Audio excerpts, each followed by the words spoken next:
बिस्मिल्लाहिर्रहमानिर्रहीम। मेरे पास जो बुक है उसमें पहला क्वेश्चन है डिक्री, ऑर्डर और जजमेंट के हवाले से। ये तीनों डेफिनेशन सीपीसी के सेक्शन टू में, section two sub section two decree का है, section two sub section 14 order का है, section two sub section 9 judgment का है।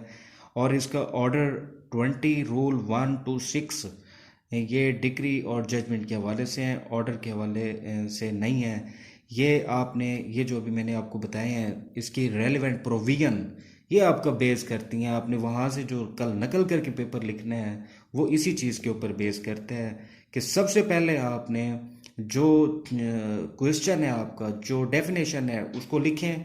उसके बाद आप लिखें रेलिवेंट प्रोविजन। रेलिवेंट प्रोविजन लिखने के बाद फिर आप कहेंगे कि degree is defined and contemplated. Contemplated का मतलब होता है शामिल की गई है in section two sub section to, bracket में सब सेक्शन टू को लिखेंगे, ऑफ सीपीसी, फिर ब्रैकेट में लिखेंगे 1908, फिर उसके बाद कोमा लगा के फिर उसके बाद जो आपके बेयर एक्ट में दिया हुआ है आप उसको वहाँ पे कट पेस्ट भी कर देंगे तो काम चल जाएगा। लेकिन इस फिक्रे को आप लाजमी ऐड करेंगे। रेलिवेंट प्रोविजन का अलग से हवाला देना, उसकी हेडिंग बनाना बहुत ज़रूरी है। अगर नहीं बनाएंगे तो फिर आपको, यानी आपको उसने नंबर कल देने इसी चीज़ के हैं कि आप नकल कितनी अच्छी करते हैं, आप कितना अच्छा वहाँ से देख कर लिखना कितना अच्छा जानते हैं आप। तो डिग्री की तारीफ लिखेंगे, फिर उसमें कुछ जैसे कुछ वर्ड ऐसे आते हैं जिनको डिफ़ाइन करने की फ़र्दर ज़रूरत पड़ती है, तो आपने उसको अगर मज़ीद एक्सप्लेन कर दिया तो आपको 5 में से 4 नंबर आराम से दे देगा। अगर नहीं लिखते तो 3 साढ़े 3 नंबर वो आपको देकर फिर आगे चला जाएगा। डिग्री की तारीफ है, फिर उसके बाद जजमेंट की तारीफ है सेक्शन 2(9) में, फिर सेक्शन 2(4) सब सेक्शन 14 में ऑर्डर की तारीफ दी हुई है। यहाँ पे आप डिग्री की किस्मों का भी हवाला दे देंगे कि डिग्री की किस्में होती हैं, प्रीलिमिनरी होती है यानी इब्तदाई डिग्री, कि कुछ हद तक जो मसाइल अदालत हल कर लेती है पार्टीज़ के उन्हें एक प्रीलिमिनरी डिग्री कहते हैं। और अगर सारे मसाइल हल हो जाएं जो उनकी कंट्रोवर्सीज थी तो उसे हम फाइनल डिग्री कहते हैं। फिर ऑर्डर जो है, ऑर्डर को डिफाइन करेंगे कि ये अदालत की तरफ से एक हुक्म होता है, formal expression of the court which is not a degree, जो कि एक डिग्री तो नहीं होती, एक हुक्म होता है। अदालत आपको कहती है कि फ़लाँ डॉक्यूमेंट पेश करें, तो ये एक फ़ैसला नहीं है बल्कि अदालत की तरफ से एक हुक्म है। जजमेंट होती है जिसकी जजमेंट के अंदर वो ग्राउंड्स होते हैं जिनकी बुनियाद पे डिक्री सादिर की जाती है। जजमेंट के अंदर अदालत अपना एक मौक़िफ़ देती है कि हम किस नतीजे पे पहुँचे, जो हमारे सामने इश्यूज़ आए थे, प्लेंट और रिटन स्टेटमेंट जो हमारे पास जमा हुई थी, यानी दावा और जवाब दावा जो हमारे पास जमा हुए थे, उसमें इन दोनों के दरमियान जो कंट्रोवर्सीज थी दोनों पार्टीज़ के दरमियान, वहाँ पे या उनके दरमियान जो वेरिएंसेस थे उसमें हमने फाइंडिंग हासिल की है वो उस ग्राउंड्स लिख देते हैं और उसी की बुनियाद पे फिर फैसला किया जाता है।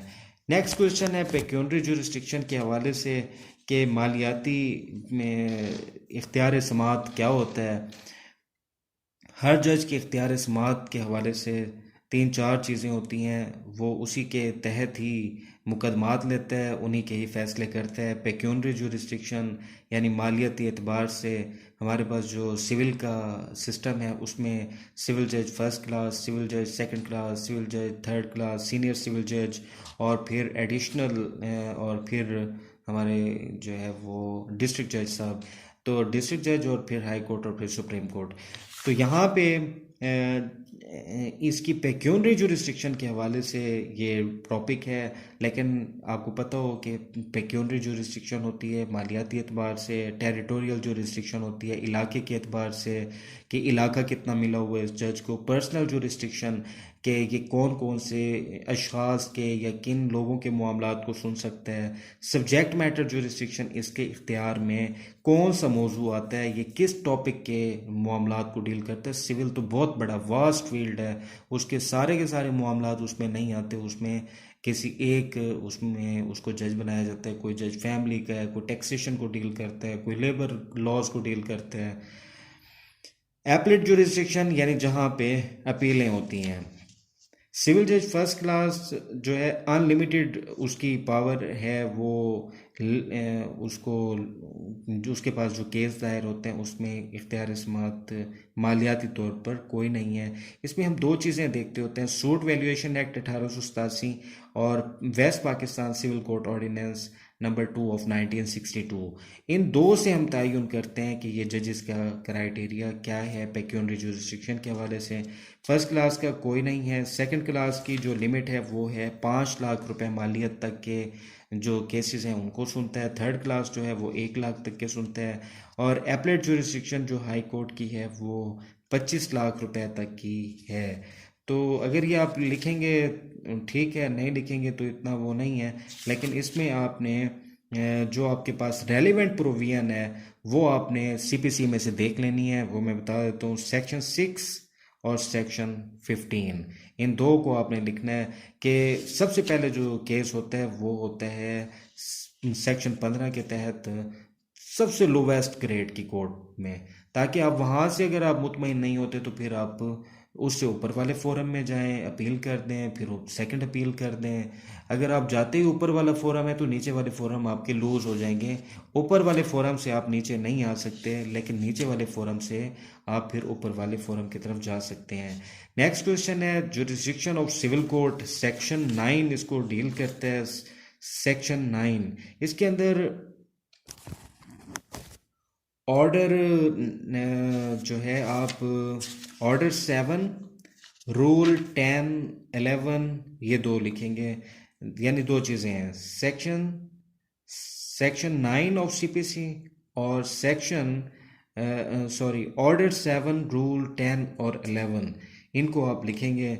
ये क्वेश्चन है कि सिविल कोर्ट के इख्तियारात कहाँ तक होते हैं, ये किन मामलात को हमारी सिविल कोर्ट डील करती है।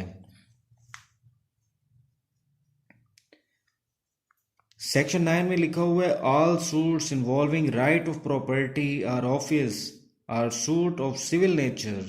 इसमें तमाम तरह के मामलात आते हैं, तमाम तरह की प्रॉपर्टियां, ऑफिस, सारे जितने हमारे पास मामले हैं वो सेक्शन 9 के तहत आते हैं। इस सेक्शन 9 को you by just I by Remedium का असूल भी इसके ऊपर लागू होता है। जहाँ पे भी कोई हक तलफी होगी, जहाँ पे भी किसी का राइट मारा जाएगा, वहाँ पे उसको अदालत को इख्तियार समात हासिल हो जाएगा। 3 तरह की उसके ऊपर पाबंदियां हैं। 3 तरह के केसेस के हवाले से अदालत को रेस्ट्रिक्शन का सामना करना पड़ता है। कुछ होते हैं जो एब्सोल्युटली तौर पर मना है कि ये तो उन्होंने सुनने नहीं है, उन्हें कहते हैं एब्सोल्यूट बार। कुछ होते हैं जिनको सुनना होता है लेकिन उसके लिए कुछ कंडीशंस होती हैं, उन्हें कहते हैं कंडीशनल बार्स। और तीसरा होता है स्पेशल बार, जिसके ऊपर किसी स्पेशल तरह की कोई कदगन लगी होती है। जो चीज़ें मैं आपको बता रहा हूँ ये आपकी बुक से हट कर हैं, जो बियर एक्ट से आपको नहीं मिलेंगे। ये चीज़ें आपने याद कर लेनी है, जहन नशीन कर लेनी है। अगर इस तरह का क्वेश्चन आता है तो आपके पास सेक्शन और ऑर्डर के अलावा ये चीज़ें भी होनी चाहिए। एब्सोल्यूट बार में रेस्ट सब जुडिस है, अगर एक अदालत में केस चल रहा है तो फिर सेम पार्टीज के दरमियान दूसरी जगह केस नहीं हो सकता। रेस्ट जुडिकाटा है, अगर अदालत ने फैसला सुना दिया है फिर दोबारा नई इंस्टीट्यूशन नहीं हो सकती। हाँ, अपील के लिए जा सकते हैं। रेस्टिट्यूशन है, बहाली का मामला, तो उसमें भी इसी तरह decree against the plaintiff by defendant bar fresh suit. अगर प्लेंटिफ के खिलाफ फैसला आ गया, प्लेंटिफ ने अदालत में मुकदमा किया फिर पेश ही नहीं हुआ, तो इसका मतलब है वो केस में इंटरेस्टेड नहीं है, अदालत उसके खिलाफ फैसला कर देगी। अब दोबारा वो नए सिरे से केस फाइल नहीं कर सकता। फिर इसी तरह कंडीशनल बार्स हैं कि एलियन अगर केस करता है तो उसके लिए कंडीशंस हैं, वो परमिशन लेके आएगा फेडरल गवर्नमेंट से।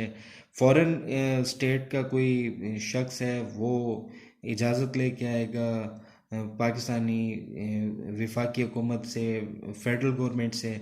इसी तरह कुछ स्पेशल बार्स हैं जिसमें सेक्शन 92 के अगर सरकार के ख़िलाफ़ केस करना है, सरकारी महकमे के ख़िलाफ़ केस करना है, तो फिर उसके लिए अलग तरीक़ेकार है। दो अशख़ास उसी लोकेलिटी के जाएंगे जहाँ का प्रॉब्लम है, यानी मफाद आमा का कोई केस है, तो फिर उसमें एडवोकेट जनरल की इजाज़त के साथ दो लोग उस केस को दायर करेंगे, तो फिर समझा जाएगा पूरे इलाके ने इसको दायर किया है, इकट्ठा यानी केस बनी गई है, ताकि ये बार बार एक ही मामले में लोग इकट्ठे ना होते रहें।